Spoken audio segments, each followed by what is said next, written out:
મારું નામ ગિરેશ બિલ. હું નસવાડી તાલુકાના સિંધીપાણી ગામમાંથી સરાવડા ગામે સથાબાગે વાડી વાવી છે દેવસીભાઈ અંબરમની. તો બધી મગફળી 10 વીંગાની પલળી જ છે.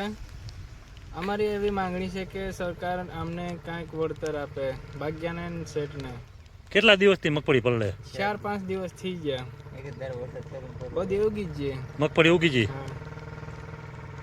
ગામ ચરણના રહેવાસી સુલતાનભાઈ વલીભાઈ મુલતાની. મારી માંડવી 15 વીઘાની પલ્લી જે છે, આજે 5 દિવસથી વરસાદ પડી રહ્યો છે. સરકારને સર્વે કરવા નમ્ર વિનંતી કે આ માંડવી હવે ખેડૂત શું કરી રહી છે એનો કોઈ પતો નથી. તમારે અંદાજે કેટલું નુકસાન છે? અંદાજે નુકસાન 5 થી 8 લાખ રૂપિયાનું ગણવાનું. સરકાર તાત્કાલિક પગલાં લે તો આનો કોઈ નિર્ણય થાય. હું ડુબિલ મનીષભાઈ બોલું છું. ચરડવા વાડી રાખી છે, 10 વીઘાની મગફળી ઉપાડીને રાખી છે. વરસાદ 5 દીથી શરૂ રહે.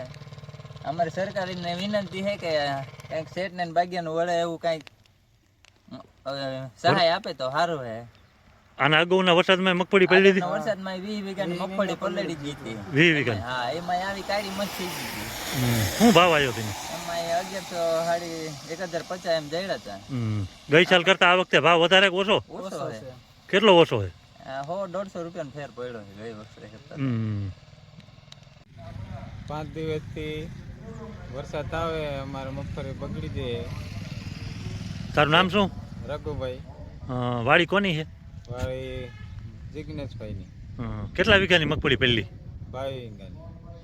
હલર ચાલુ હતું ને પહેલી? હાલે ચાલુ હતું. કેટલી કાઢી હતી? 4 લારા જેવું કાઢ્યું. અને બાકી બધી પહેલી? બીજી